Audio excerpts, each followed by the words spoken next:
Afro Soul.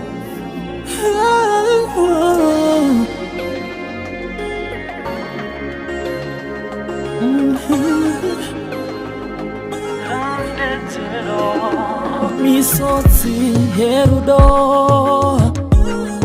inoyerera ndichinyemwerera itsana ngudzo yerungano rwemufaro uri pamoyo.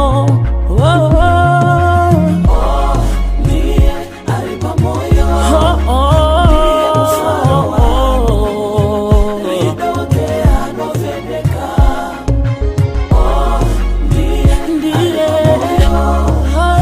mufaro ridoke anovheneka. Zvinondiremera kana rwave kupfachuka moyo wazara nerudo ndinonyora rondedzero nemisodzi yerudo. Saka mudiwa wehenga ndashaiwa mashoko, ndashaiwa mashoko.